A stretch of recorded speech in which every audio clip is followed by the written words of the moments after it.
దేవునికి స్తోత్రం. దేవుని యొక్క పరిశుద్ధ నామములో ప్రభువునందు ప్రియ సహోదరి సహోదరులందరికీ నా వందనములు తెలియజేస్తూ ఉన్నాను.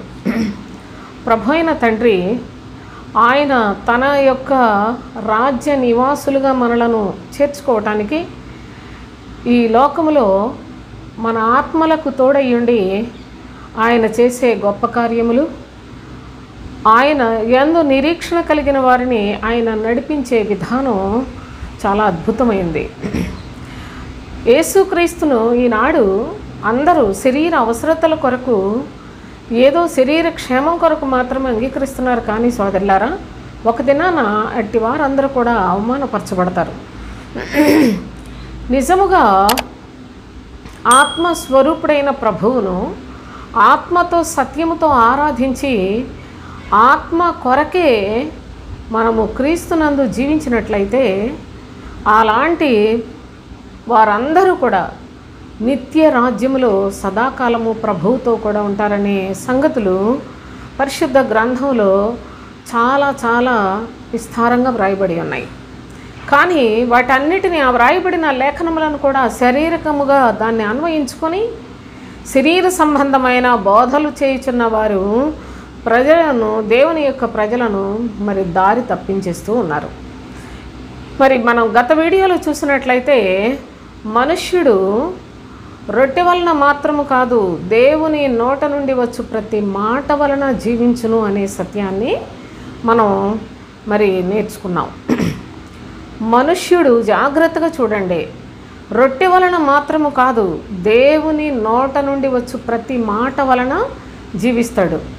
ఏ మనుష్యుడైనప్పటికీ దేవుని మాట నమ్మినట్లయితే ఆ మాటను బట్టి వారి యొక్క జీవితంలో లోకములో నుండి వేరు చేయబడతారు, పాపము నుండి వేరు చేయబడతారు, ఇంకా శరీర సంబంధమైన దురాశలన్నిటినీ జయించే స్థాయికి వెళ్ళిపోతారు.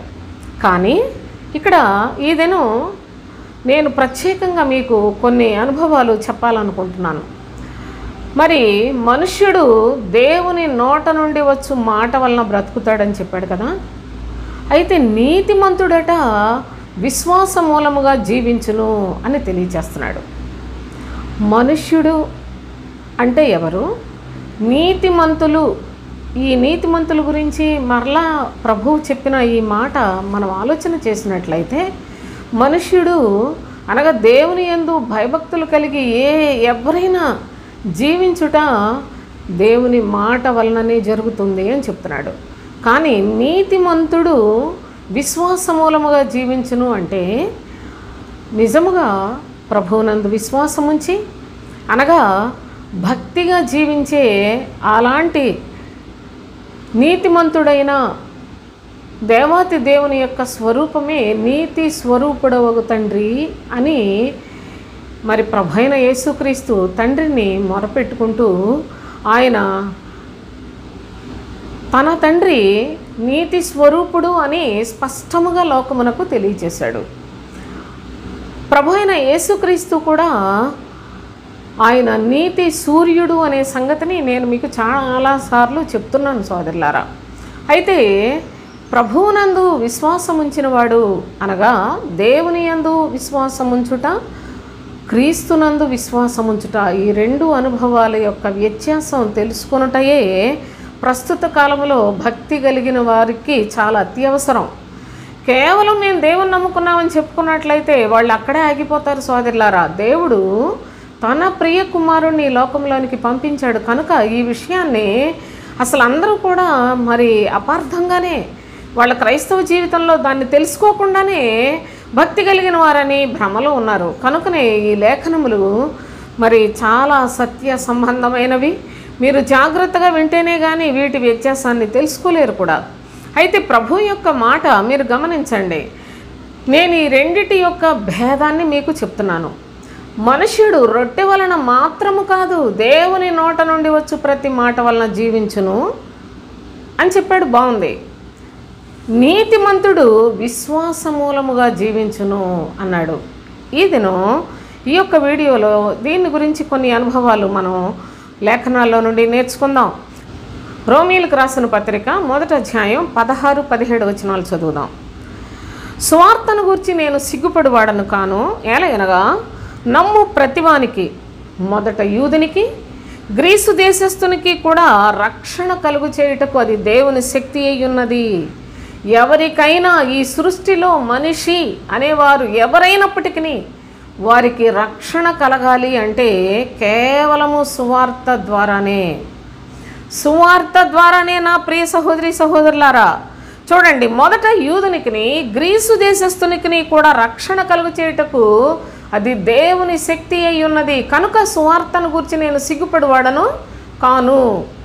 ఈ సువార్త చెప్పడం వల్ల, అనగా రక్షణను గూర్చి చెప్పడం వల్ల లోకంలో ఎలాంటి వారికైనా రక్షణ అవసరమని, ఆ రక్షణ పొందాలి అంటే కేవలము సువార్త ద్వారా నేనని ప్రకటన చేస్తే లోకంలో చాలా శ్రమలు కలుగుతాయి.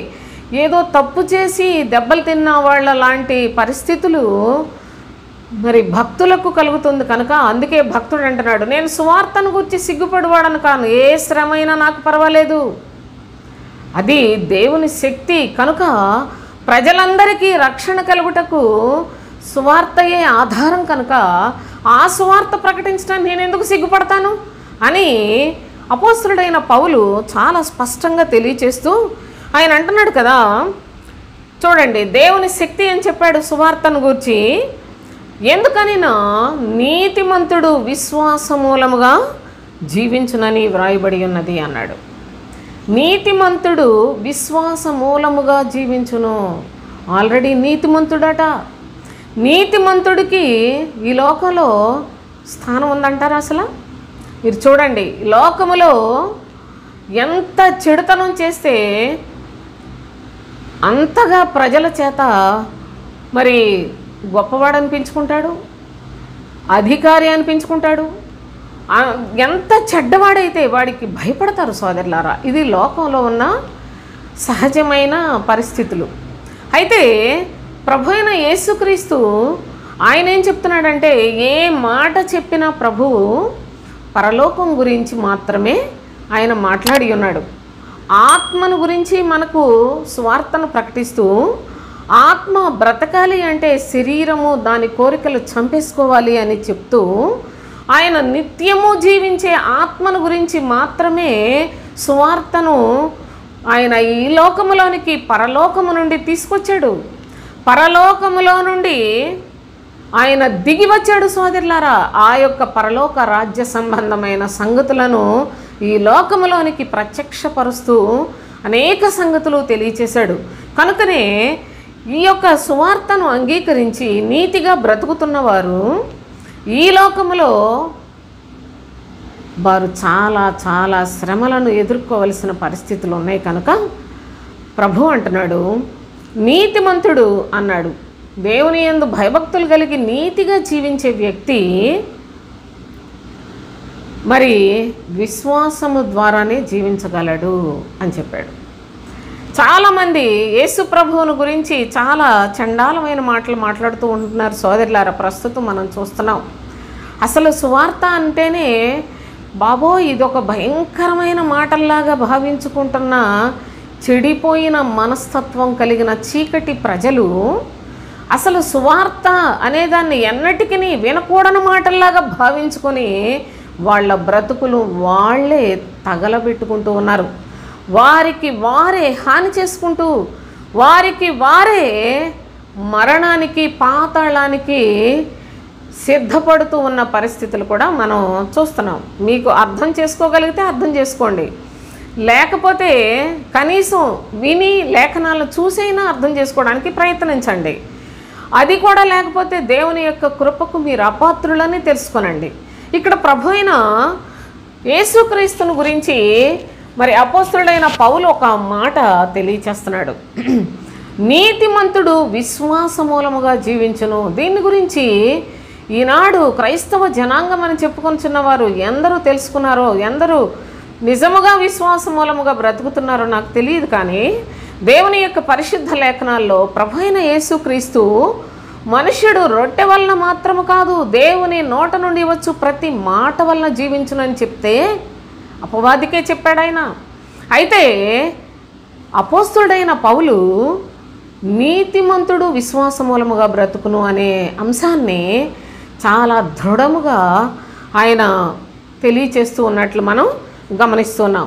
చూడండి, గలతీలకు వ్రాసిన పత్రికలో 3వ అధ్యాయం, గలతీ పత్రిక 3వ అధ్యాయం 11వ వచనం చూడండి. ధర్మశాస్త్రము చేత ఎవడును దేవుని ఎదుట నీతిమంతుడని తీర్చబడను సంగతి స్పష్టమే అన్నాడు. ధర్మశాస్త్రము చేత ఎవడును దేవుని ఎదుట నీతిమంతుడని తీర్చబడడు. ఆ ధర్మశాస్త్రము ఆ యొక్క శరీర సంబంధమైన ఆజ్ఞలు కలది. శరీర సంబంధమైన భక్తి ప్రస్తుతము క్రీస్తు యేసునందు కొట్టివేయబడింది. క్రీస్తు ఆత్మ కొరకు మాత్రమే ఆయన సిలువ మ్రాను మీద వేలాడి ఉన్నాడు. సోదరులారా, మన ఆత్మల విమోచన కొరకు, మన ఆత్మల రక్షణార్థమై ఆయన ఘోరమైన మరణ యాతనలు అనుభవించి మనందరికీ కూడా దారి చూపించుటకు, మాదిరి చూపించుటకు, నీతిని అనుసరించి జీవించే విధానాన్ని చూపించుటకు, నీతిమంతుడైన ప్రభువు ఏ విధమైన శ్రమను అనుభవిస్తూ ఉన్నాడో ఆ యొక్క లేఖనములను మనకు నేర్పించుట కొరకు మరి ఈ యొక్క క్రీస్తు సిలువను మనము ప్రతిదినము కూడా వెంబడించవలెను అనే సత్యాన్ని కూడా ప్రభువే మనకి జ్ఞాపకం చేసి ఉన్నాడు. అయితే ఇక్కడ ఏమంటున్నాడు, ధర్మశాస్త్రము ఏ ఒక్కరిని కూడా నీతిమంతులుగా తీర్చదు. జ్ఞాపకం పెట్టుకునండి.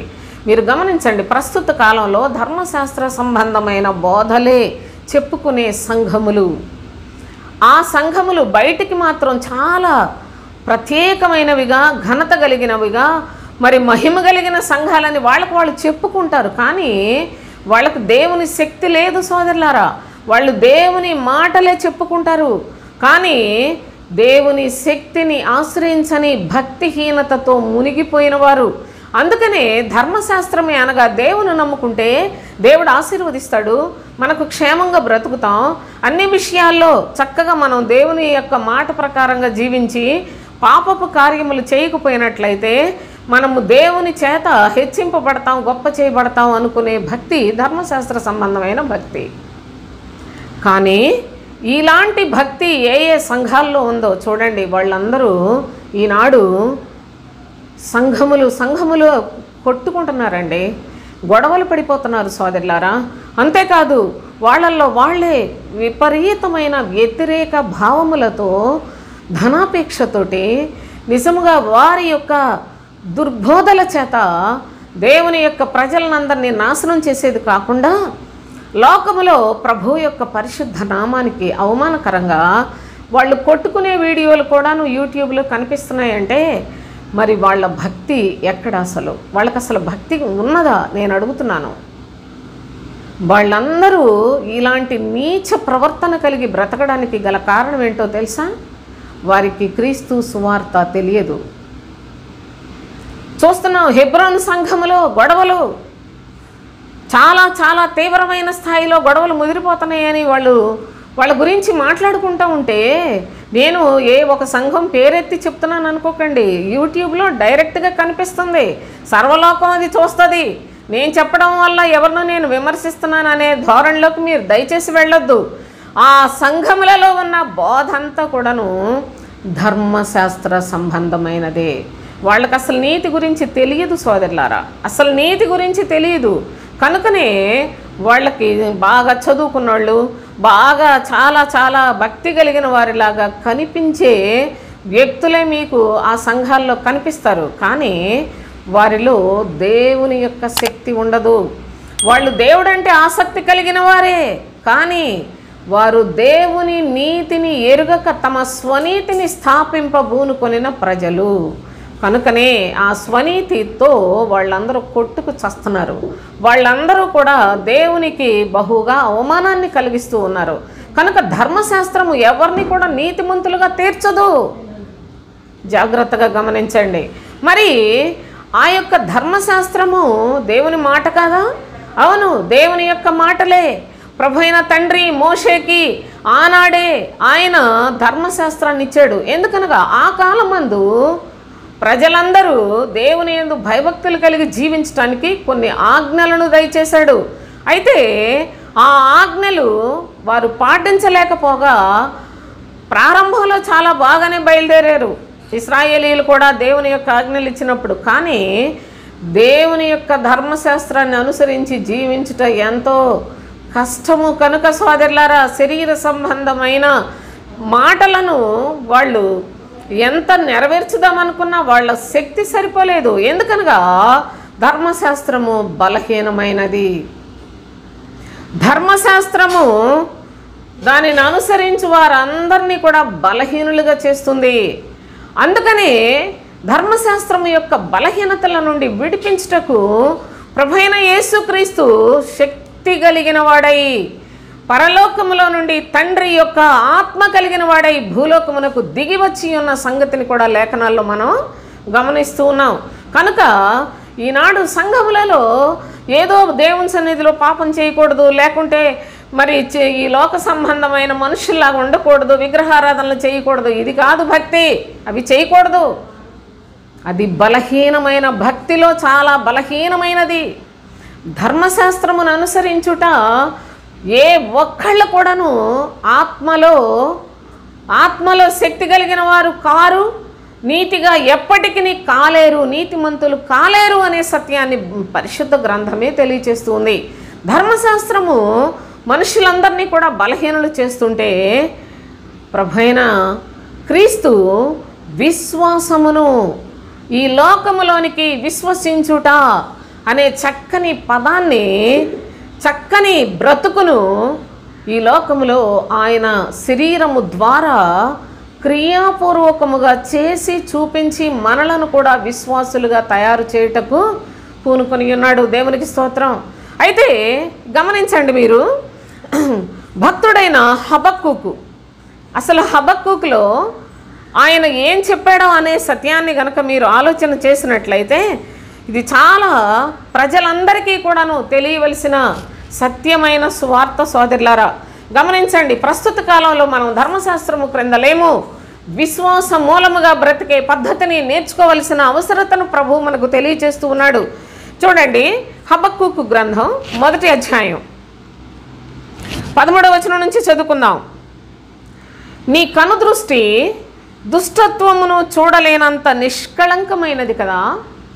చూడండి, భక్తుడు దేవుని సన్నిధిలో ఏ విధముగా మొరపెట్టుకుంటూ ఉన్నాడో దయచేసి మీరు ఈ లేఖనాలను స్పష్టంగా మరి వినండి, చదవండి. గ్రహించే మనస్సు తండ్రి మీకు అనుగ్రహిస్తే ఇది చాలా కష్టం కనుక సోదరులారా తెలుసుకోవటం. ధర్మశాస్త్ర సంబంధమైన భక్తిలో నుండి విశ్వాస సంబంధమైన భక్తిలోనికి ప్రవేశించుట చాలా చాలా కష్టం. అది ఎంత కష్టం అంటే ధర్మశాస్త్ర సంబంధులందరూ ప్రభువైన యేసుక్రీస్తును సిలువ వేశారు సోదరులారా. అంతేకాదు, ధర్మశాస్త్ర సంబంధమైన భక్తిని ఆచరించే ప్రజలు క్రీస్తును ఎన్నటికీ అంగీకరించలేని పరిస్థితుల్లోనే కోట్ల కొలదిగా ఇప్పటికే రాలిపోయారు. నా ప్రియ సహోదరి సహోదరులారా, దేవుని యందు భయభక్తులు కలిగి ఉండుట మంచిది, ధర్మశాస్త్ర సంబంధమైన భయం కలిగి ఉండుట మంచిదే. కానీ విశ్వాసము లేకుండా, అనగా క్రీస్తునందు విశ్వాసం ఉంచకుండా ఏ ఒక్కరూ కూడా పరలోక రాజ్యానికి వెళ్ళరు అనేది మాత్రం తెలుసుకునండి. మీరు ధర్మశాస్త్రం దగ్గరే ఉండిపోయినట్లయితే మీ జీవితంలో లోకంలో ఉన్న అన్యజనుల కంటే ఘోరమైన పాపులైపోతారనే విషయాన్ని జ్ఞాపకం చేసుకునండి. దీని యొక్క వివరణ చాలా చాలా, అసలు లోకానికి పరలోకానికి ఎంత వ్యత్యాసం ఉందో అంత వ్యత్యాసంతో కూడింది సోదరులారా. కనుక ఈ లేఖనాలను మరి దేవుని యొక్క కృపచేత, దేవుని యొక్క దయ నాకు అనుగ్రహించిన కొలది కొంత మట్టుకైనా మీకు తెలియచేయాలని నేను ఆశిస్తూ ఉన్నాను. చూడండి, భక్తుడైన హబక్కూకు దేవుని సన్నిధిలో వేడుకుంటూ ఉన్నాడు. నీ కనుదృష్టి దుష్టత్వము చూడలేని అంత నిష్కళంకమైనది కదా. బాధించువారు చేయు బాధను నీవు దృష్టింపచాలవు కదా. కపటులను నీవు చూచియు, దుర్మార్గులు తమకంటే ఎక్కువ నీతిపరులను నాశనము చేయగా నీవు చూచియు ఎందుకు ఊరకున్నావు? ప్రభువు దగ్గర తనకు అసలు మరి ఎంతో కలవరంతో ఉన్నాడు భక్తుడు. అయ్యా, నీవు చూస్తే పరిశుద్ధుడవు, నీ యొక్క కనుదృష్టి చాలా నిష్కళంకమైంది, అసలు నీవు దుష్టత్వాన్ని చూడలేవు కదా. కపటమైన మనుషులందరూ కూడా, వాళ్ళందరూ దుర్మార్గులు, ఎంతో ఘోరమైన పనులు చేస్తున్నారు, వాళ్ళని చూసి కూడా నువ్వు ఎందుకు ఊరుకుంటున్నావు? ఆ దుర్మార్గులు, ఆ దుష్టులైన వాళ్ళు తమకంటే నీతిపరులను బాధించి చాలా చాలా ఇబ్బందులు పెడుతున్నారు, నువ్వెందుకు చూస్తూ ఊరుకుంటున్నావు? చూడండి, బాధించువారు చేయు బాధను నీవు దృష్టింపజాలవు కదా. అసలు ఎవరైనా సరే బాధ పెడితే ఒకడు బాధ పెట్టేవాడు, ఒకడు బాధను అనుభవించేవాడు, అంతే కదా. బాధ పెట్టేవాడు మరి ఎవరిని బాధ పెడతాడంటే దాని బాధని అనుభవించేవాడినే కదా బాధ పెడతాడు. ఇలాంటివి నువ్వు చూడలేవు కదా. నువ్వు ఎందుకు ప్రభువా ఇలాంటి విషయాలు జరుగుతుంటే ఈ లోకంలో నువ్వు చూస్తూ ఊరుకున్నావు అని అడుగుతున్నాడు. అంతేకాదు, ఏలిక లేని చేపలతోనూ ప్రాకు పురుగులతోనూ నీవు నరులను సమానులనుగా చేసితివి. ఏలిక లేని చేపలాట, ప్రాకు పురుగులతోనూ నీవు నరులను సమానులనుగా చేసితివి. వాడు చూస్తే గాలము వేసి మానవులనందరినీ గుచ్చి లాగి ఉన్నాడు. మొత్తం దుష్టుడైన అపవాది చూసినట్లయితే, ఈ లోకాధికారి అయిన అపవాది చూసినట్లయితే మనుషులందరినీ కూడా, వీళ్ళు వాళ్ళు అని కాదు సోదరులారా, చాలా జాగ్రత్తగా చూడండి. వాడు గాలము వేసి మానవులనందరినీ గుచ్చి లాగి ఉన్నాడు. అసలు వాడికి గాలం ఏంటో, ఆ గాలముతో ఎలాగూ లాగుతున్నాడో అసలు అర్థం చేసుకునే ప్రజలు ఎక్కడున్నారండి? చూడండి ఏమని చెప్తున్నాడో, ఉరులను ఒగ్గి చిక్కించుకొనుచున్నాడు. వాడు తన వలలో వారిని సమకూర్చుకొని సంతోషపడి గంతులు వేయుచున్నాడు. వలలోనేమో అందరినీ కూర్చుకుంటున్నాడు. వాడు గాలం వేసి మానవులను గుచ్చి లాగుతూ ఉన్నాడు. ఉరులను ఒగ్గి చిక్కించుకుంటూ ఉన్నాడు. తన వలలో వారిని కూర్చుకుంటూ ఉన్నాడు. సంతోషముతో గంతులేస్తున్నాడు. మొత్తాన్ని నేను వశపరుచుకున్నాను అని గంతులేస్తూ ఉన్నాడు. కావున వల వలన మంచి భాగమును పుష్టినిచ్చు భోజనమును తనకు కలుగుచున్నవని వాడు తన వలకు బలులను అర్పించుచున్నాడు. ఎంత ఘోరం జరిగిపోతుందో చూడండి. వాడి గురించి ఎందరికీ తెలుసు సోదరులారా. మానవులనందరినీ వాడు గుచ్చి లాగుతూ ఉన్నాడు, వలలో వేసి చిక్కించుకుంటూ ఉన్నాడు. మొత్తాన్ని అందరినీ కూడాను వాడు కూర్చుకొని, ఆహా నాకు చాలామంది మొత్తం నా మాటే వింటున్నారని చెప్పి ఆ వలకు వాడు బలులను అర్పించుచూ ఉన్నాడు. ఎంతమందిని చిక్కించుకున్నాను, పుష్టి అయిన భోజనము నాకు కలిగి ఉన్నది.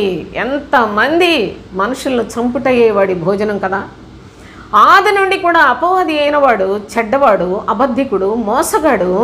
వాడు యుక్తిపరుడయ్యుండి సత్యమందు నిలిచినవాడు కాదు. వాడు నరహంతకుడయ్యుండి దేవుని యొక్క మాట మీద తిరుగుబాటు చేసినవాడు. అదే పని ఈ లోకమంతా కూడా, మనుషులందరూ కూడా దేవుని మీద తిరుగుబాటు చేసినట్లు దేవుని మాటలను లక్ష్య పెట్టకుండా అందరూ సాతాను యొక్క వలలో వాడు కూర్చుకుంటే ఆ వలకు వాడు బలులు అర్పిస్తూ ఉన్నాడు. అంతమందిని పోగేసుకున్నాను నేను. అందరూ నా మాట వినేవాళ్ళే, ఆ దేవుడి వైపు వెళ్ళేవాళ్ళు ఎవరూ కూడా లేరు అనేలాగా అపవాది చిందులేసుకుంటూ సంతోషంతో వాడు గంతులేస్తూ ఉన్నాడట సోదరులారా. చూడండి ఎంత ఘోరమైన పరిస్థితులు లోకంలో ఉన్నాయో. ఒక్కసారి మీ మనోనేత్రంతో చూడండి, మనుషులందరూ కూడా ఏ విధముగా సాతాను వలలో చిక్కబడ్డారో.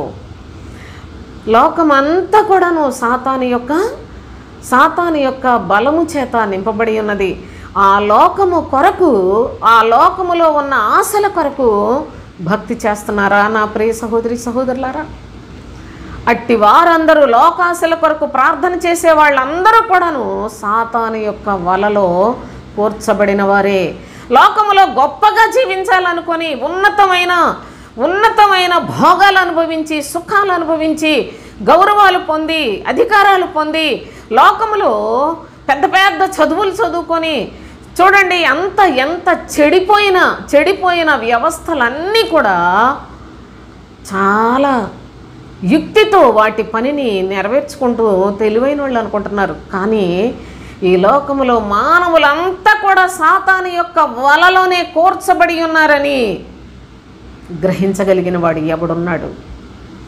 ఎవరికి తెలుసును సోదరులారా? లోకంలో పుట్టేమో బ్రతుకుతున్నామంటే చెడుతనం చేసి, పాపం చేసి, అబద్ధాలాడో, మోసం చేసో, గొప్పవాళ్ళమైపోయి ఏదో విధంగా లోకంలో భోగాలు అనుభవిద్దాం అనుకున్న యాతనే. కానీ అసలు మంచితనం అనేది మానవ జాతికి దూరమైపోయిన పరిస్థితులు మనం చూస్తూ ఉన్నాం.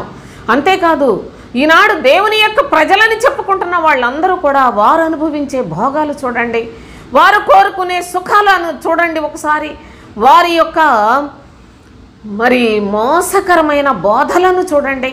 అందరూ కూడా లోకములో మొత్తం అపవాది యొక్క వలలకు, అపవాది యొక్క ఉరులకు, అపవాది వాడు గాలములకు గుచ్చి లాగి వాడంతటినీ కూడా మొత్తాన్ని వాడి మనుషులుగా చేసుకుంటున్న పరిస్థితులే. అందుకే ప్రభువు చెప్తాడు, ఈ లోకములో ఉన్నదంతా శరీరాశ, నేత్రాశ, జీవపడంబం, అవి దేవునికి విరోధమైనవి అని చెప్పాడు. దేవునికి విరోధమైనవి ఈనాడు సంఘములలో బోధలైపోయినాయి సోదరులారా. ప్రభు వద్దు అని చెప్పినవి వీటిని చూడొద్దు, వాటిని అసహ్యించుకోనండి, వీటిని వెంబడించొద్దు, వాటిని వైపు అసలు మీ మనస్సు పెట్టొద్దు అని చెప్పిన ప్రభు ఏవేవైతే చెప్పాడో అవి ఈనాడు సంఘములలో బోధలైపోయినాయి. ప్రభువు ఏదైతే చెయ్యమని చెప్పాడో వాటన్నిటినీ కూడా మూసి పడవేశారు. కనుకనే సాతాను వాడి ఇష్టాన్ని విచ్చలవిడిగా నెరవేర్చుకుంటూ మనుషులందరినీ కూడా వాడి వలలోనికి కూర్చుకుంటూ ఉన్నాడు. అయితే వాడు తన వలకు చాలా చాలా మంచి భోజనం, పుష్టినిచ్చు భోజనం అనగా గొప్ప గొప్పళ్ళు, బలవంతులు, బలహీనులు, పనికిరానోళ్ళు, ఎన్నికలేని మొత్తం అందరూ కూడా వాడి వలలోనే ఉన్నారు. నిజముగా హృదయపూర్వకముగా దేవుని యొక్క మాటను లక్ష్యపెట్టి పరలోకం వైపు ప్రయాణం చేసి, ఆత్మ నియమములో ప్రయాణం చేసి, ప్రభు అయిన క్రీస్తు శిలువను వెంబడించే క్రైస్తవులు ఎవరున్నారు సోదరులారా? అందరూ కూడాను దురాశల కొరకే చర్చిలకు వెళుతున్నారు.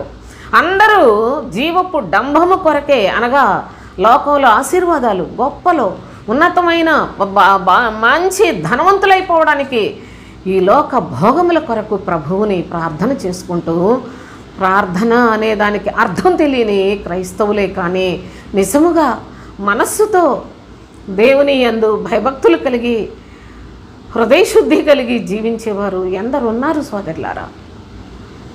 అందుకే భక్తుడైన హబక్కూకు, ప్రభువా లోకం అంతా కూడా వాడు చిక్కించుకుంటున్నాడే, అందరినీ కూడా వాడు వలలోనికి కూర్చుకుంటున్నాడు కదా, నువ్వు అసలు దుష్టత్వాన్ని చూసి అసలు తట్టుకోలేవు కదా, నీ కనుదృష్టి నిష్కళంకమైందే, ఇదేంటి ప్రభువా ఎంత భయంకరమైన పరిస్థితులు జరుగుతుంటే నువ్వు చూస్తూ ఊరుకున్నావు అని తాను విలవిలలాడిపోతూ ఉన్నాడు సోదరులారా.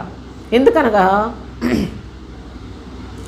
ప్రభువు మనస్సు తెరిచినవాడు, ప్రభువు వాక్కు ఎవరి దగ్గరికైతే వస్తుందో అలాంటి భక్తులు లోకాన్ని, దాని పరిస్థితులను చూసినప్పుడు చాలా వేదన, బాధ కలుగుతుంది.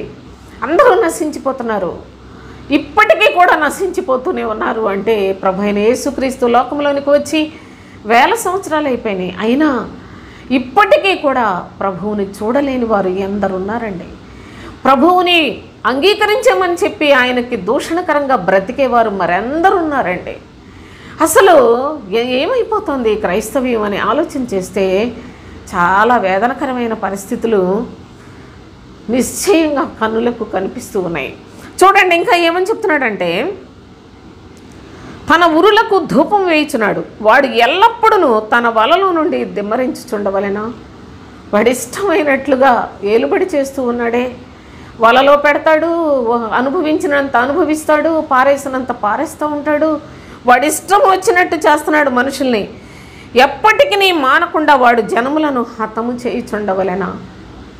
ఇంకా ప్రజలందరూ కూడా ఈ విధంగా సాతాను యొక్క ఊరుల్లో, వాడి వలల్లో, వాడి గాలములలో అందరూ కూడా చచ్చిపోతూ ఉండాల్సిందేనా ప్రభువా అని భక్తుడైన హబక్కూకు దేవుని సన్నిధిలో చాలా మనో దుఃఖముతో, వేదనతో వేడుకుంటూ ఉన్న పరిస్థితులు మనం ఇక్కడ చూస్తూ ఉన్నాం. సరే, ఇదంతా ఆయన అడిగినప్పుడు మరి దేవుని దగ్గర నుంచి వచ్చిన సమాధానం ఏంటి? మరి ప్రభువు ఇలాంటి భక్తునికి సమాధానం తప్పకుండా చెప్తాడు కదా. ఆయన ఏం సమాధానం చెప్పాడో చూద్దాం. చూడండి, 2వ అధ్యాయం, హబక్కూకు 2వ అధ్యాయం మొదటి నుండి చూడండి. ఆయన నాకు ఏమి సెలవిచ్చును, నా వాదము విషయమై నేనేమి చెప్పుదునో చూచుటకై నేను నా కావలి స్థలము మీదను గోపురము మీదను కనిపెట్టుకుని ఉందునను కొనగా.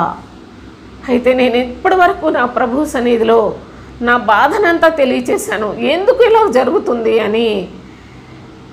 వారు చేసిన మొరలు, వాళ్ళు చేసిన విజ్ఞాపనలు దేవుని యొక్క సన్నిధిలో వాదించి సమాధానం పొందిన వారు సోదరులారా.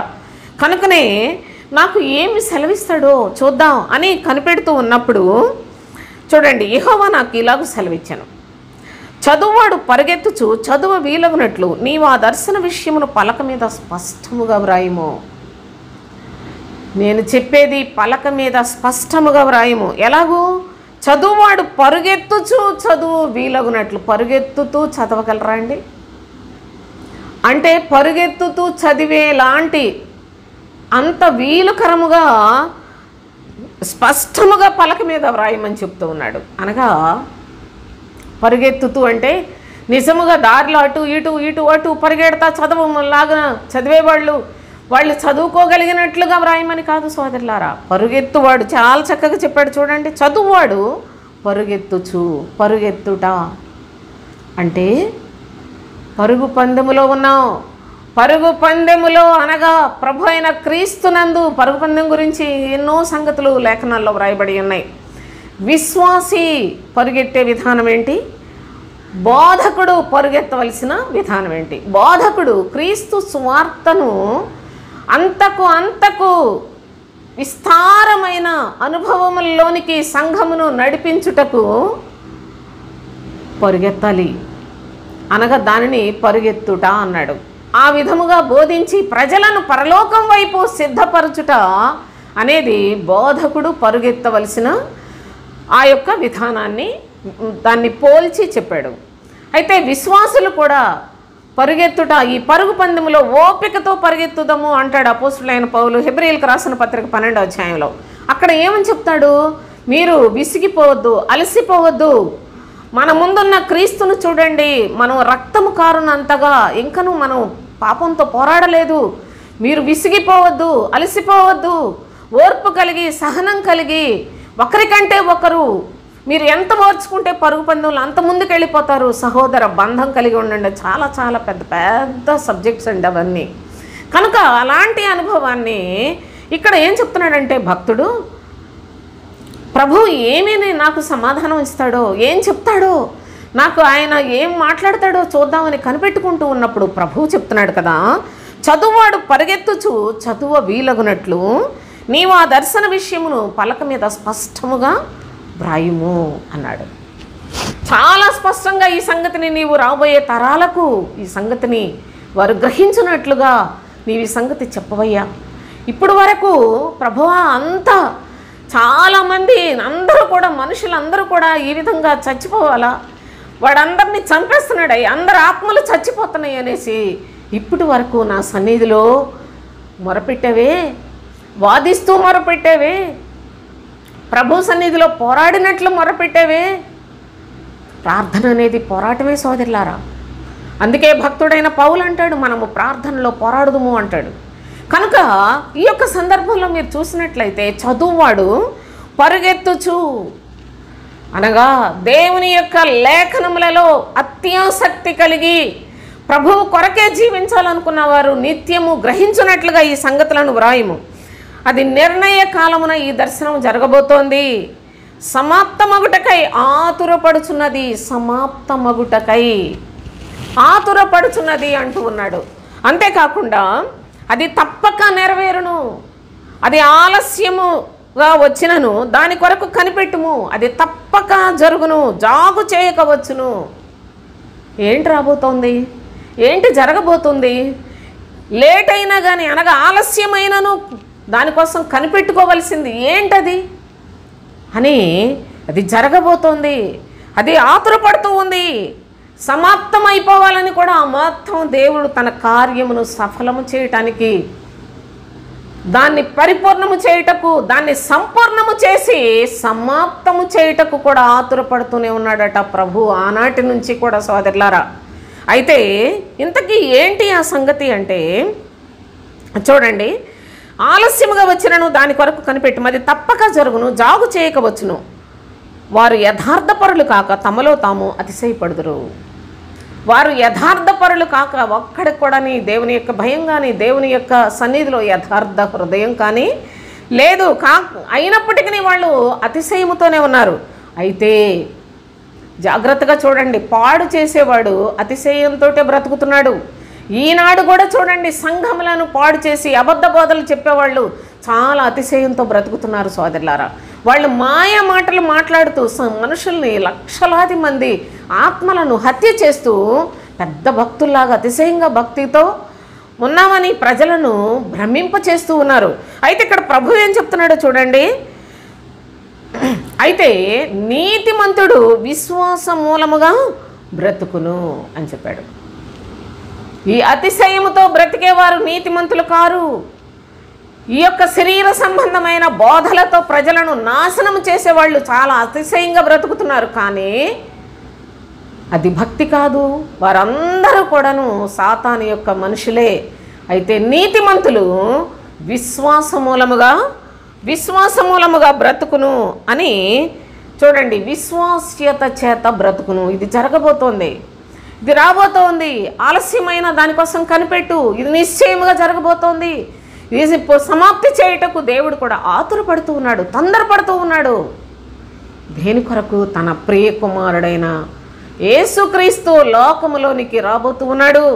ఆ లోకములోనికి మొదటిసారి సంగతులు సోదరులారా, ప్రవక్తల కాలములో యేసుక్రీస్తు శరీరధారిగా లోకములోనికి రాబోతూ ఉన్నాడు. ఆయన యందు విశ్వాసముంచువాడే బ్రతుకుతాడు అని ప్రవక్తల ద్వారా ప్రభు చెప్పించిన ప్రవచనాన్ని, రోమీలకు రాసిన పత్రికలో అపోస్తులుడైన పౌలు చెప్పిన మాటను జాగ్రత్తగా చూడండి. మనం చదువుకున్నాం, నీతిమంతుడు విశ్వాస మూలముగా జీవించును అని మనం చదువుకున్నాం. కనుక దేవుని యొక్క పరిశుద్ధ లేఖనాల్లో అసలు ఇది మరి మీకు మీరు ఇంతవరకు నేను చెప్పిన మాటలు గ్రహించారో నాకు తెలియదు. కానీ సోదరులారా, దయచేసి లేఖనములను పరిశీలించి అలాగున్నవో లేవో చూడండి, అప్పుడు మీరు బ్రతుకుతారు. ఏదో ఒక రకంగా కాలక్షేపం చేసి రోజంతా సెల్ ఫోన్లు పట్టుకొని ఏదో మీకు తోచినవన్నీ చూసుకుంటా మీరు టైంపాస్ చేసుకుంటున్నారేమో. కానీ దయచేసి దేవుని యందు భయభక్తులు కలిగి ఆయన లేఖనములను చూచి ఆ వాక్యములను పరిశీలన చేసి మీ ఆత్మలకు ప్రయోజనకరముగా మీరు యుగయుగములు ప్రభువుతో కూడా బ్రతికే చక్కని పరలోక సంబంధమైన నిరీక్షణతో కూడిన సంగతులు ఈ యొక్క వీడియోలో మీరు చూస్తూ ఉన్నారు సోదరులారా. వీటిని మీరు గమనించండి. వినుచున్న ప్రతి మాట చెవి పరీక్షిస్తుంది. నిజముగా మీ చెవులకు పరీక్షించే జ్ఞానం ఉన్నదా? దయచేసి సత్యమైన మాటలను మీ చెవి అందుకోగలదా? ఎవరికైనా చెవులున్నట్లయితే వాడు వినుడుగా. కానీ ప్రభువైన యేసయ్య చెప్పిన మాటలను దయచేసి ఏ విషయాల్లో ఆయన చెవి గలవాడు వినుడుగా. కానీ ఏ ఏ సందర్భాల్లో ఆ పదాలను వాడాడో బైబిల్ని చూడండి, పరిశీలించండి. ఒకే రోజు నేను అన్నీ చెప్పాలన్నా అది వీలు పడదు. అసలు ధర్మశాస్త్రానికి విశ్వాసానికి ఉన్న భేదాన్ని తెలుసుకోవటమే ఎంతో కష్టమైందని నేను మొదటే చెప్పాను. ఎందుకనగా ధర్మశాస్త్ర సంబంధమైన భక్తి వారిని అతిశయింపచేస్తుంది, కానీ వారికి విశ్వాసము లేదు సోదరులారా. వారికి దేవుని నీతి గురించి తెలియదు, దేవుడి గురించి తెలుసు, అంతవరకే వాళ్ళ భక్తి. దేవుని నీతిని తెలుసుకొని ప్రతివాడు కూడా తన స్వనీతిని స్థాపిస్తాడు. దేవుని నీతి అనగా క్రీస్తు బోధ. దేవుని నీతి అనగా క్రీస్తు బోధను ఎవరైతే విశ్వసిస్తారో, క్రీస్తు నందు విశ్వాసం ఉంచుతారో అట్టివారు మాత్రమే నిత్య జీవం పొందుతారనే సంగతిని కూడా ప్రభువైన యేసుక్రీస్తు లోకంలోనికి వచ్చాక ఆయన ఎన్ని మార్లు చెప్పాడు, ఎన్ని లేఖనములు వ్రాయబడ్డాయి సోదరులారా. కానీ వాటన్నిటినీ విడిచిపెట్టి ఇప్పటికీ భక్తి కలిగిన వారని అతిశయపడుతూ ఉన్న ధర్మశాస్త్ర సంబంధమైన బోధలు వినుచున్న వారలారా, ఆ బోధలకి ఆ సంఘాలకు అలవాటు పడి బానిస బ్రతుకులు బ్రతుకుతున్న దాసులారా, స్వతంత్రులయ్యుండుటకు ప్రయాసపడండి. స్వతంత్రులు, క్రీస్తునందే స్వాతంత్ర్యం ఉన్నది. ప్రభువే ఆత్మ. ప్రభు యొక్క ఆత్మ ఎక్కడైతే ఉందో అక్కడ స్వాతంత్ర్యం ఉండునంటాడు అపోస్తులైన పౌలు. కనుక మీరు చాలా జాగ్రత్తగా ప్రతి లేఖనాన్ని నేను మీకు విశదీకరించి చెప్పగలను, కానీ నాకు సమయం తక్కువ కనుక సోదరులారా కొన్ని పైన వెళ్తున్నాను, జాగ్రత్తగా మీరు గమనించండి. అయితే దేవుని యొక్క సన్నిధిలో భక్తుడైన హబక్కూకు ప్రవక్త, దేవుని యొక్క ప్రవక్త, ఆ యొక్క ప్రవక్త చెప్తున్నాడు ఈ విధముగా. ప్రవక్త ద్వారా ప్రభు అంటున్నాడు, నీతిమంతుడు విశ్వాస మూలముగా బ్రతుకును. మిగతా వాళ్ళందరినీ కూడా, అనగా క్రీస్తునందు విశ్వాసం ఉంచని వారందరినీ అపవాది మోసం చేస్తూ ఉన్నాడు. వాడి వలలోనికి కూర్చుకుని ఉన్నాడు. గుర్తుపెట్టుకునండి, ఎంత ఘోరమైన దుస్థితిలో ఈనాడు లోకము అంటే సహజమే, క్రైస్తవ్యం ఉన్నదో గమనించండి సోదరులారా. క్రైస్తవ్యం అంతా మోసగాళ్లతో నింపబడి ఉన్నది. ప్రతి క్రైస్తవ సంఘములో అందరూ కూడా లోకము గురించి, లోకాశల గురించి, లోక సంబంధమైన దురాశలను ప్రజలకు బోధిస్తూ చాలా పెద్ద సంఘాలు అనుకుంటూ భ్రమలో ఉన్నారు. మొత్తం అందరూ కూడాని దేవుని నీతికి విరోధులే వీళ్ళంతా. వీళ్ళు అందుకే దేవునికి విరోధులు, నీతికి విరోధులు, క్రీస్తుకు విరోధులు. నా ప్రియ సహోదరి సహోదరులారా, ధర్మమునకు విరోధులు. జాగ్రత్తగా దేవుని యొక్క లేఖనాలను, ఈ యొక్క శ్రేష్టమైన లేఖనములలో ఉన్న అనుభవాలను మీరు మీ హృదయములలో లక్ష్య పెట్టండి. మీ మనస్సులో క్రీస్తుకు చోటివ్వండి. హృదయము వేరు, మనస్సు వేరు అని క్రైస్తవ జనాంగమా మీరు తెలుసుకోకపోయినట్లయితే చాలా ప్రమాదంలో ఉన్నారు. మీరు దేవుని యందు శక్తి కలిగిన వారు కావాలని ప్రేమించి తండ్రి మీకు ఈ లేఖనములు మీ దగ్గరికి, మీ ఇంటిలోనికి తీసుకొని వస్తూ ఉన్నాడు నా ప్రియ సహోదరి సహోదరులారా. కనుక దేవుని యొక్క కృపచేత మనము ఈ యొక్క లేఖనాలను గమనిస్తూ ఉన్నాం. అయితే చూడండి, ఆదికాండంలో 15వ అధ్యాయం 6వ వచనం చదువుకుందాం. అతడు యెహోవాను నమ్మెను, ఆయన అది అతనికి నీతిగా ఎంచెను. ఎంత నీతి, నమ్మిక. చూడండి, మీరు చాలా జాగ్రత్తగా చూడండి. మీరు దేవుని యందు ఆసక్తి కలిగిన వారు కదా, దేవుని యొక్క మాటలు వినుచున్నవారే కదా, దేవుడు అంటే మీకు చాలా ఇష్టం కదా. నా ప్రియ సహోదరి సహోదరులారా, పెదవులతో ఇష్టపడే పద్ధతిలో కాదు, మీ మనస్సులో క్రీస్తును ప్రభువుగా ప్రతిష్ఠించుకునేలాగా ప్రభు యొక్క లేఖనములు విశ్వాస మూలముగా బ్రతికే విధానాన్ని ప్రభు అయిన తండ్రి, ప్రేమ స్వరూపి అయిన తండ్రి, నీతి స్వరూపుడవైన తండ్రి, మహిమా స్వరూపుడవైన తండ్రి అని ప్రభు పిలుచుకున్నాడు. ఆ తండ్రి తన ప్రియకుమారుని యందు ఈ లేఖనాలు మన దగ్గరకు తెచ్చాడండి. సృష్టిలో ఎందరికో మూసివేయబడిన సంగతులు, ఎందరో విసర్జించిన సంగతులు, ఎందరో మార్చివేసిన సంగతులు, మరెందరో ఈ చెరిపివేసిన సంగతులు, ఇంకా మన కొరకు నిలిచి ఉన్న సంగతులు, మనం నేర్చుకోవటానికి అనుకూలముగా తండ్రి మన దగ్గరకు తెచ్చిన ఈ సంగతులను దయచేసి జాగ్రత్తగా చూడండి. అబ్రహామట యెహోవాను నమ్మెను, అది అతనికి నీతిగా ఎంచెను. చూసారా, దేవుడు అబ్రహామును నీతిమంతుడుగా తయారు చేశాడు. ఎలా తయారు చేశాడండి? దేవుని మాట నమ్మాడట అబ్రహాము. నా ప్రియ సహోదరి సహోదరులారా, మన పితరుడైన అబ్రహాము, ఈ అబ్రహామును గురించి మనం ఎంత తెలుసుకున్నా అది చాలా కొంచెమే అవుతుంది. ఎందుకనగా వీళ్ళు ఈ సృష్టిలోనే, ఈ సృష్టికే మూల స్తంభములండి. ఎందుకనగా దేవుని యొక్క అతి శ్రేష్ఠుడైన అబ్రహాము, స్నేహితుడుగా ఎంచబడిన అబ్రహాము, విశ్వాసులకు తండ్రి అని ఎంచబడిన అబ్రహాము, ఏంటి ఇతని యొక్క ప్రాధాన్యత అంటే అబ్రహాము దేవుని మాట నమ్మాడు.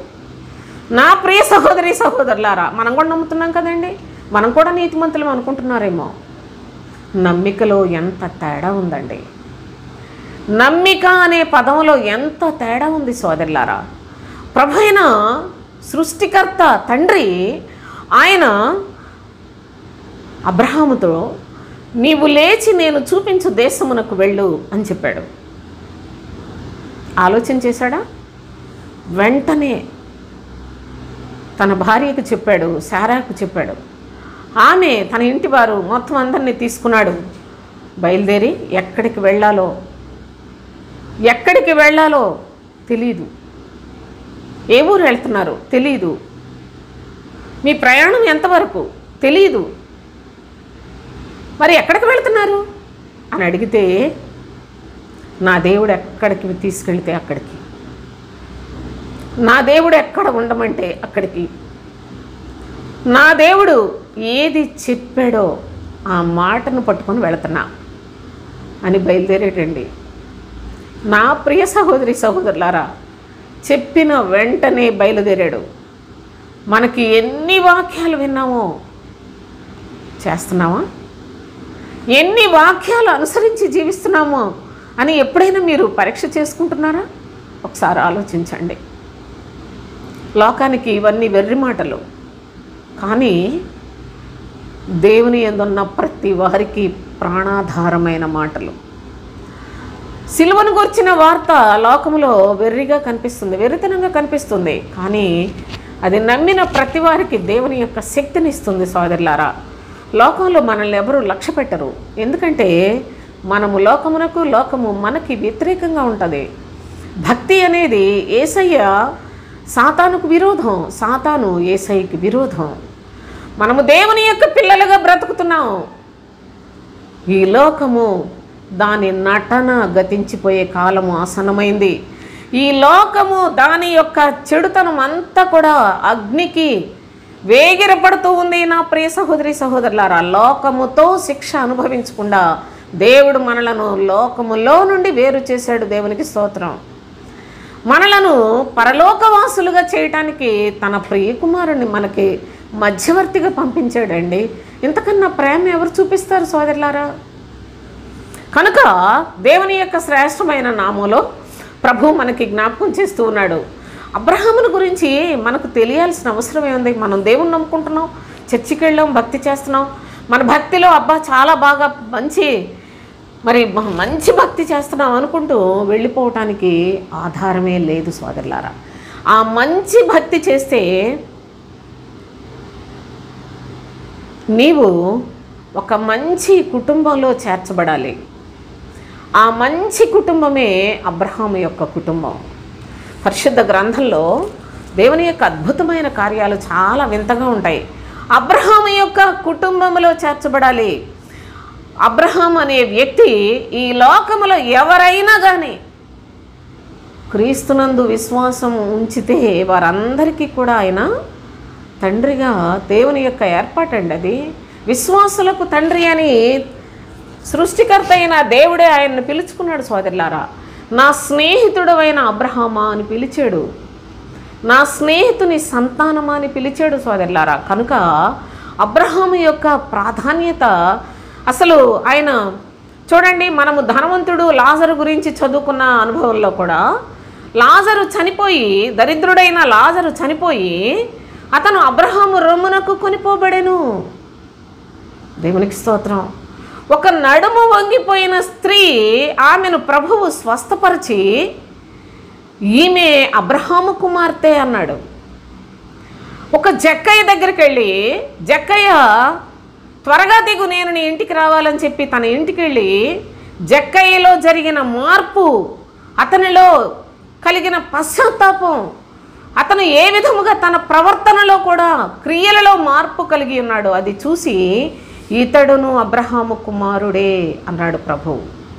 కనుక ఈ దినము కూడా అబ్రహాము యొక్క సంతానములో చేర్చబడిన శ్రేష్టమైన చక్కని కుటుంబ సంబంధమైన సంక్షిప్తముగా దాచబడిన శ్రేష్టమైన లేఖనములలో చక్కని అమరికలో ఉన్న క్రైస్తవ జీవితాన్ని ప్రభువు మనకు తేటగా తెలియచేస్తూ ఉన్నాడు. విశ్వసించిన ప్రతి వారు కూడా, విశ్వాసమందు క్రీస్తునందు విశ్వాసం ఉంచిన ప్రతివారు అబ్రహాము యొక్క కుటుంబంలో చేర్చబడతారు అనే సత్యాన్ని గమనించండి. దాని యొక్క అసలు సంగతులు ఎంతో విస్తీర్ణమైన, ఎన్నో మరి అమూల్యమైన సంగతులతో నింపబడిన శ్రేష్టమైన గ్రంథాన్ని తండ్రి మన చేతికిచ్చాడండి. ఎన్నో అమూల్యమైన సంగతులతో నింపబడిన పరిశుద్ధ గ్రంథం నా ప్రియ సహోదరి సహోదరులారా, అది విశ్వసించు ప్రతి వానికి కూడాను రక్షణ కలుగుటకు సువార్త ఈ లోకములోనికి ప్రవేశపెట్టిన క్రీస్తుకు మనం ఎంత రుణస్థలం. దేనికండి సిగ్గుపడాలి?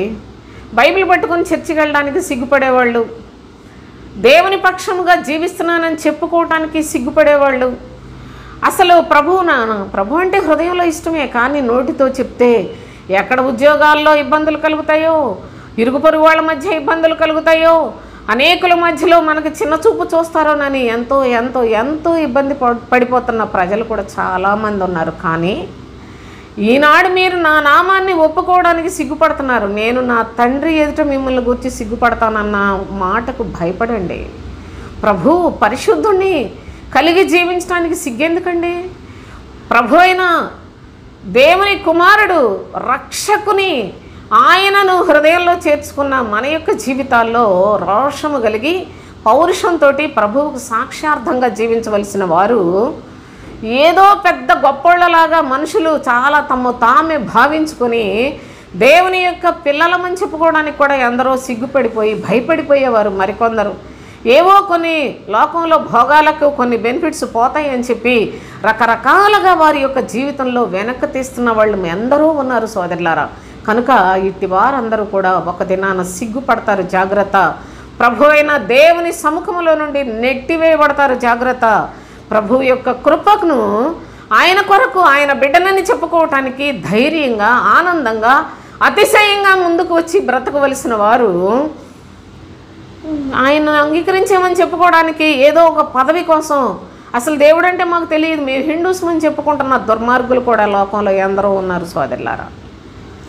దేవుని అసలు పేరే తెలియదు అన్నట్టు విర్రవీగి విచ్చలవిడిగా లోకంలో దేనికోసం అండి వీళ్ళ ప్రాకులాట? సర్వనాశనానికే. కనుక ప్రభు యొక్క కృప పొందుట శాశ్వత కాలము, సదాకాలము. ఆయన మనలను సామాన్యమైన స్థలంలో పెట్టలేదండి.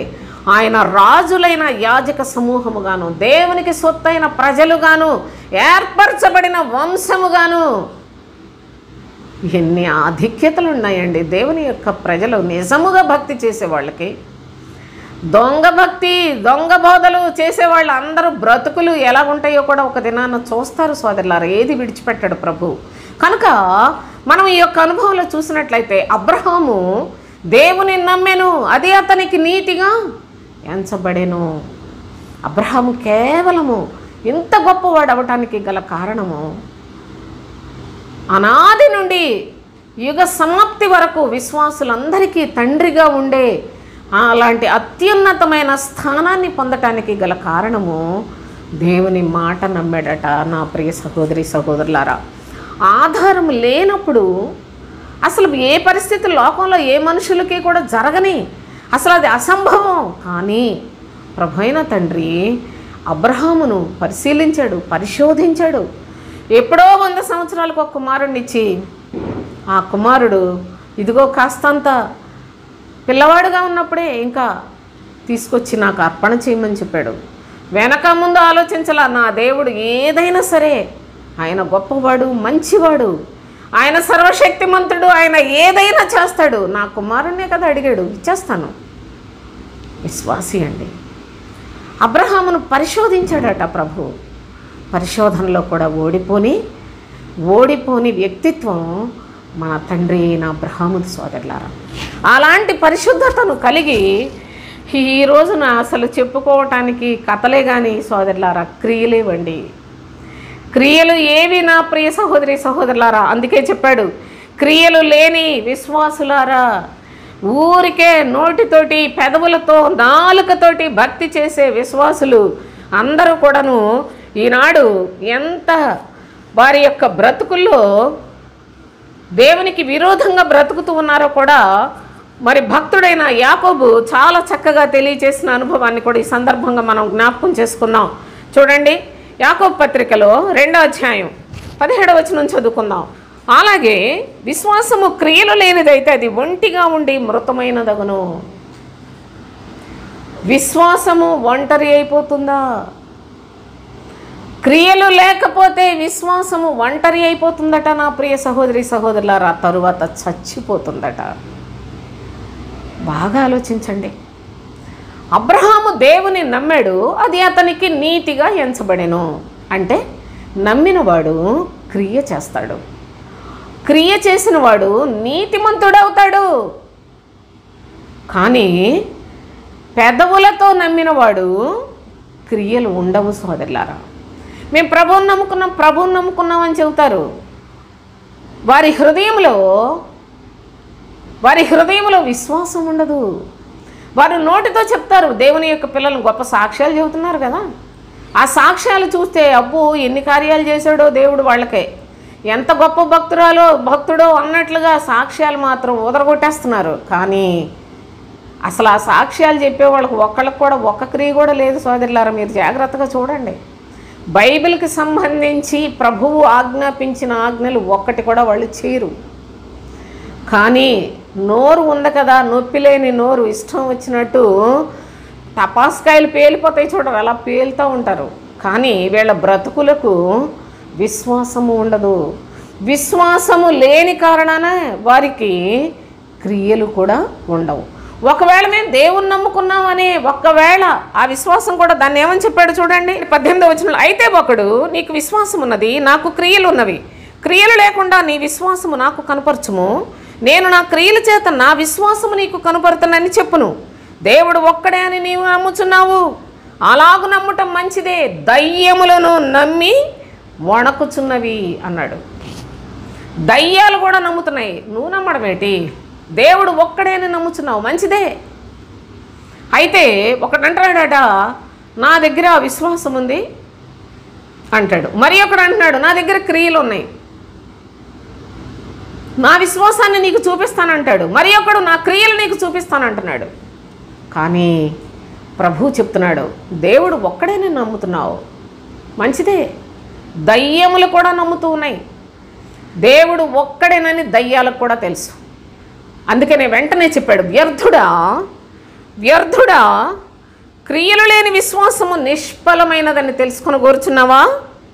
మన పితరుడైన అబ్రహాము తన కుమారుడైన ఇస్సాకును బలిపీఠం మీద అర్పించినప్పుడు అతడు క్రియల వలన నీతిమంతుడని తీర్పు పొందలేదా? జాగ్రత్తగా చూడండి. మన పితరుడైన అబ్రహాము తనకు ఒక్కడయ్యన్న కుమారుని, ప్రభువా ఇస్తాను నాయన, నీకే అర్పిస్తాను, నువ్వు అర్పణ చేయమన్నావు కదా, అర్పిస్తానని ఇంట్లోనే ఉండిపోయాడు అనుకోండి. ఇస్తాను ప్రభువా, నీకే ఇస్తాను ప్రభువా, అయితే కొద్ది రోజులు పోయిన తర్వాత ఇస్తాను అన్నాడు అనుకోండి. ఇదేంటి ప్రభువా, ఇలాంటి నువ్వే కదా ఇచ్చావు, మళ్ళీ నువ్వే తీసుకుంటావా అని అన్నాడు అనుకోండి. దేవుడంటే విశ్వాసం ఉంది, కానీ క్రియ ఏది? అందుకే క్రియలు కలిగిన విశ్వాసి అబ్రహాం అని మరలా జ్ఞాపకం చేస్తూ ఉన్నారు. చూడండి, దేవుని యొక్క సన్నిధిలో విశ్వాసము ఒంటరి అయిపోతుందట క్రియలు లేకపోతే. అది చివరికి చచ్చిపోతుందట సోదరులారా, అది మృతమైనదగును అంటూ ఉన్నాడు. కనుక విశ్వాసము, గమనించండి, దేవుని మాట నమ్ముట విశ్వాసము, నమ్మి ఆయన చెప్పినట్లు చేయుట క్రియలు కలిగిన విశ్వాసం. అప్పుడే ఆ విశ్వాసము బ్రతుకుతుంది. కానీ దేవుడు చెప్తూ ఉన్నాడు, ఆయనకు చెప్పడం అలవాటు అయిపోయింది, మనకు వినడం అలవాటు అయిపోయింది అనుకుంటున్నాను. చూసారా, ఈ తరము వారలారా, విశ్వాసము నీవు ఎంతో భక్తి కలిగిన వాడినని, భక్తి కలిగిన దాన్నని అనుకున్నప్పటికీ క్రియలు లేకపోతే నీవు వ్యర్థుడవైపోతావు. అంతేకాదు, నీవు చచ్చిన వాడితో సమానం అయిపోతావు. నీవు నీ యొక్క విశ్వాసము విషయంలో చచ్చిన వాడవే. దేవుని యొక్క లేఖనం మరి ఒకటి కూడా మనకి ఇక్కడ ప్రభువు జ్ఞాపకం చేస్తూ ఉన్నాడు.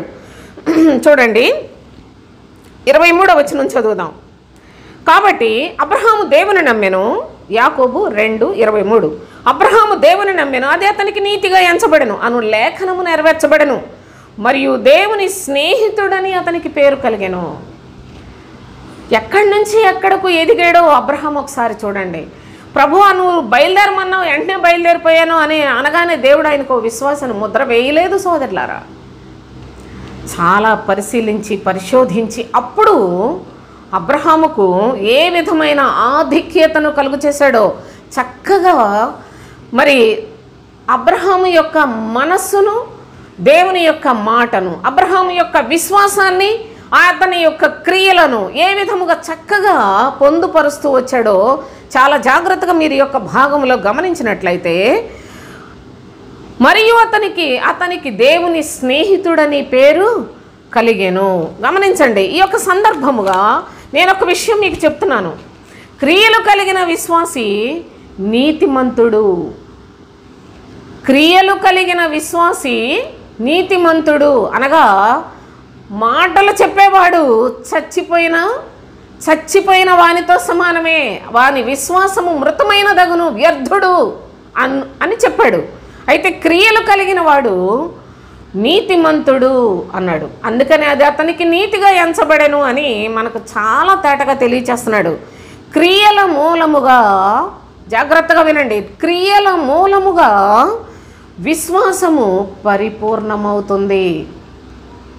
పరిపూర్ణమైన విశ్వాసులే దేవునికి స్నేహితులు అయ్యే సామర్థ్యమును, దేవునికి స్నేహితుడు అను పేరును, ప్రతిష్టను, మహిమను, ఘనతను పొందినవాడాయను. దేవునికి స్తోత్రం. క్రియలు ఎంత ప్రాధాన్యత కలిగి విశ్వాసాన్ని బ్రతికిస్తాయో దయచేసి విశ్వాసులారా గమనించండి. విశ్వసించిన వారందరూ కూడా నీతిమంతులు అవుతారండి క్రియల వలన.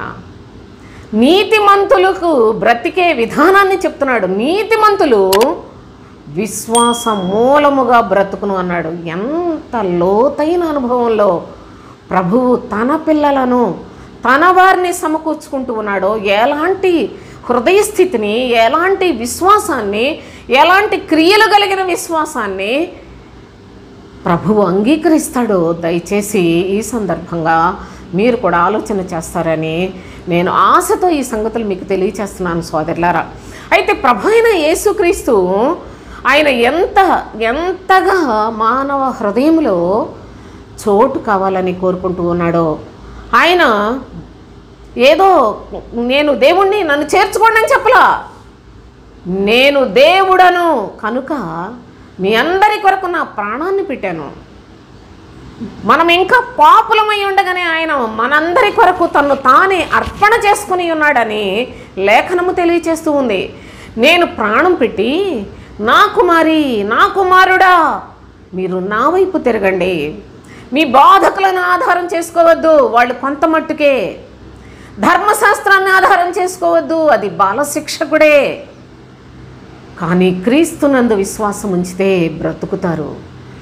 విశ్వాసం మూలముగానే బ్రతికే చక్కని పద్ధతిని చెప్తున్నాడండి. మన యొక్క జీవితంలో ప్రభువు మాటను నమ్మి, ఆ నమ్మినట్లుగా మనము జీవించి నీతిమంతులముగా విశ్వాసం మూలముగా అంటాడు. అందుకనే విశ్వాసం మూలముగా అనే దాన్ని అర్థం చేసుకోవటం కూడా చాలా చాలా కష్టము అనే సంగతిని ఈ సందర్భంగా నేను మీకు ఒక వాక్యాన్ని చూపించి చెప్తాను సోదరులారా. చూడండి, రోమీయులకు రాసిన పత్రికలో మొదటి అధ్యాయం 17వ వచనం మనం మొదట్లో చదువుకున్నాం, మరొకసారి చదువుదాం. చూడండి, ఎందుకనినా నీతిమంతుడు విశ్వాసం మూలముగా జీవించునని వ్రాయబడిన ప్రకారము, విశ్వాసం మూలముగా జీవించునని వ్రాయబడిన ప్రకారము, విశ్వాసం మూలముగా అంతకంతకు విశ్వాసము కలుగునట్లు. ఏంటండి ఈ భాష? విశ్వాస మూలముగా అంతకంతకు విశ్వాసము కలుగునట్లు దేవుని నీతి దాని యందు బయలుపరచబడుచున్నది. దేవునికి స్తోత్రం. అసలు ఏట్రా బాబు, ఎంత తలనొప్పిగా ఉంది ఈ మాట.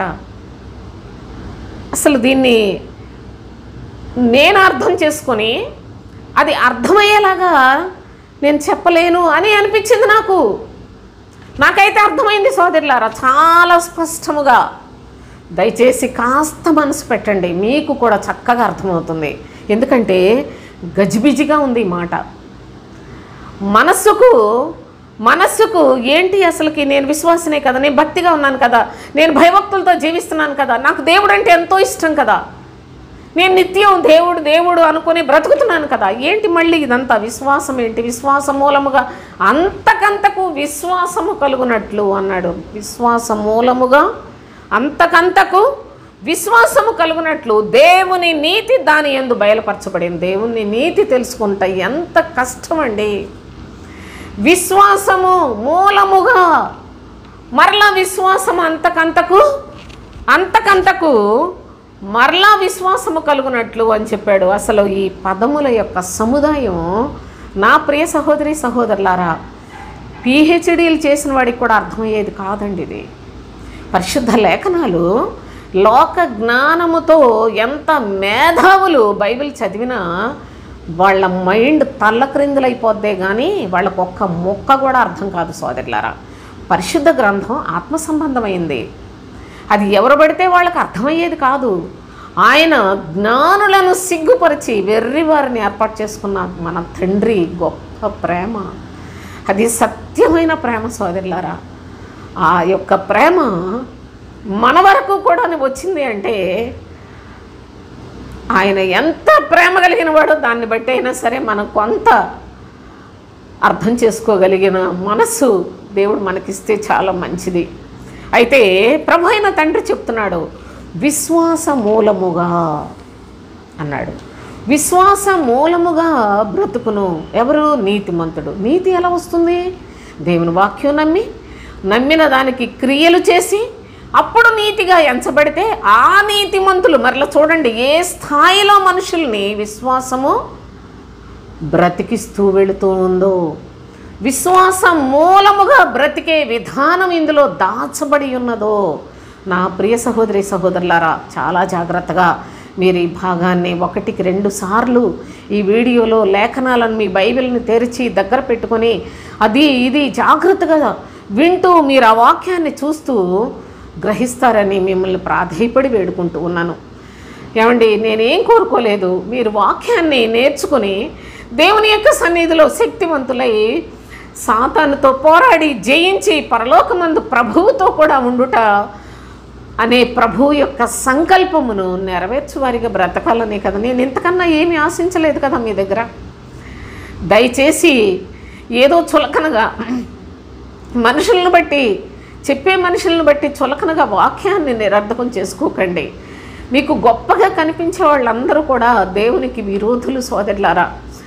దేవుని యొక్క లేఖనములను అనుసరించువారు మీ ఆత్మల కొరకు ప్రయాసపడి ఎంతో ప్రయాసతో దేవుని యొక్క సన్నిధిలో ఈ లేఖనాలు మీకు అందించబడుతూ ఉన్నాయనే సత్యాన్ని గమనించండి. నా ప్రియ సహోదరి సహోదరులారా, మనస్సు నిజంగా ఏదో పెద్ద భక్తి పరురాలనే కాదు, నాకు తెలిసిన కొంచెం భక్తిలోనే అందరినీ అపవాది చిక్కించుకుంటుందని చాలా బాధతోటి ఈ లేఖనాలు నేను మీకు తెలియజేస్తూ ఉన్నాను. ఈనాడు క్రైస్తవులు అనుకుని అందరూ కూడా ఏదో భక్తుల్లాగా అనుకుంటున్నారు, కానీ నిజమైన భక్తి కలిగిన వారు అసలు లేరండి. చాలా చాలా అరుదు సోదరులారా. ఇలాంటి పరిస్థితుల్లో సాతాను చేత క్రైస్తవ్యం అంతా కూడా మోసములో నెట్టబడింది. కనుకనే చాలా లేఖనాలు తెలియకపోతే అర్థం కాదు నాకు కూడా, కానీ ప్రభువు నేర్పిస్తున్న కొలది, ప్రభువు చెప్తున్న కొలది చాలా బాధ కలుగుతోంది. ఎందుకంటే క్రీస్తు ప్రేమ అంత గొప్పది. నేనైతే అసలేం పట్టించుకోను, నేనే పెద్ద పనికి మాలిన దాన్ని, నాకు ఎందుకు ఈ విషయాలు అనుకునేదాన్ని. కానీ క్రీస్తు వాక్యం, క్రీస్తు ప్రేమ నా హృదయంలో అది నన్ను బలవంతం చేస్తూ ఉంది. కనుకనే ఈ సంగతులు నేను మీకు తెలియచేస్తూ ఉన్నాను. అయితే ప్రభు అంటున్నాడు కదా, అలాంటి నీతిమంతులు విశ్వాస మూలముగా బ్రతుకును అని చెప్పాడు. గమనించండి మీరు, మనుష్యుడు రొట్టె వలన కాదు. ప్రారంభములో యేసయ్య చెప్పిన మాట ఎలా ఉందో గమనించండి. ప్రారంభ సువార్త మనుష్యుడు రొట్టె వలన మాత్రము కాదు, దేవుని నోట నుండి వచ్చు ప్రతి మాట వలన జీవించును అని చెప్పి ప్రభువు సిలువ వేయబడి ఆయన తిరిగి లేచి ఆ పరలోకమునకు ఆరోహణుడై వెళ్ళిపోయిన తరువాత అపోస్తులుడైన పౌలు క్రీస్తు ఆత్మచేత విశ్వాసమును గురించిన ప్రత్యక్షతను చాలా తేటగా ప్రపంచానికే విత్తనాలు వేసాడండి. అంత శ్రేష్టమైన సంగతులు ఆయన ద్వారా తండ్రి బయలుపరచుటకు ఇష్టపడి ఉన్నాడు సోదరులారా. కనుకనే ఈనాడు నీతిమంతులు ఎలా బ్రతకాలి? ప్రభువునందు మనం విశ్వాసం ఉంచాం, ప్రభువునందు నమ్మకం ఉంచాం, క్రీస్తును అంగీకరించామనుకోండి. అంగీకరించిన తర్వాత మరణం వరకు మరణం ఈ లోకంలో మన యొక్క యాత్ర ముగించే వరకు ఏ విధముగా మనం జీవించాలి అంటే, క్రీస్తునందున్న వారలారా మీరు విశ్వాస మూలముగా అంతకంతకు విశ్వాసము కలుగునట్లు ఇంకా మీరు అంతకంతకు క్రీస్తునందు అనగా దేవుని నీతిలో మీరు శక్తిమంతులు కావాలి అని చెప్పడానికి ఎంతగా ఆయన పరిశుద్ధాత్మ శక్తితో బలమైన సంగతులను మన కొరకు దయచేస్తూ ఉన్నాడు. ఈ సంగతులు పాలు త్రాగువారికి అర్థం కాకపోవచ్చు. బలమైన ఆహారం తినేవారు, పాలు త్రాగువారు అని రెండు రకాలుగా ఉన్నారు క్రైస్తవ జీవితంలో. మరి పాలు త్రాగే స్థితి అనగా ఏమీ ఇంకా క్రొత్తగా నేర్చుకునే వాళ్ళకి అర్థం కాకపోవచ్చు. కానీ దేవుని యొక్క లేఖనములలో ఆసక్తి కలిగి ప్రభువునందు శక్తివంతులై ఎలాగైనా క్రీస్తునందు ఆయనను సిలువను వెంబడించే అలాంటి మనస్సు కలిగిన వారికి ఈ లేఖనములు లేకపోతే వారు కూడా విశ్వాసములో దేవుని నీతిని పొందలేరు సోదరులారా. కనుకనే నీతిమంతుడు విశ్వాస మూలముగా జీవించును అనే సత్యాన్ని భక్తుడు ఇక్కడ మనకు తెలియచేస్తూ ఉన్నాడు. కనుక దేవుని యొక్క శ్రేష్టమైన ఆయన రాజ్యానికి ఎవరు పాత్రులో విశ్వాస మూలముగా అంతకంతకు అభివృద్ధి పొంది విశ్వాసములో అనగా దేవుని యొక్క నీతిని సంపాదించుకునే వారి యొక్క స్వాస్థ్యము ఎంత గొప్పదో మరి నెక్స్ట్ వీడియోలో దీని కంటిన్యూషన్ మరికొన్ని సంగతులు చెప్తాను సోదరులారా. ప్రభువునందు నా ప్రియ సహోదరులారా, మీరందరూ ఈ వీడియోని పూర్తిగా చూడండి. దేవుని యొక్క మాటలను లక్ష్య పెట్టండి, దేవుని మాటను చేర్చుకునండి. విశ్వాసము కేవలము నిన్ను బ్రతికించదు, క్రియలు కలిగిన విశ్వాసమై ఉండాలి. లేకపోతే నీ విశ్వాసము చచ్చిపోతుంది, అది ఒంటరి అయిపోతుంది, నిన్ను వ్యర్థునిగా చేస్తుంది. కనుక పరలోక సంబంధమైన నిరీక్షణలో ప్రభు యొక్క జీవవాక్యములో నుండి మనకు అంతకంతకు శక్తిని అనుగ్రహించే క్రీస్తు ప్రేమను దయచేసి పోగొట్టుకోవద్దని చెప్తూ ఉన్నాను. కనుక నెక్స్ట్ వీడియోలో కొన్ని విషయాలు నేర్చుకుందాం. దేవునికి స్తోత్రం. ముగించేస్తాను.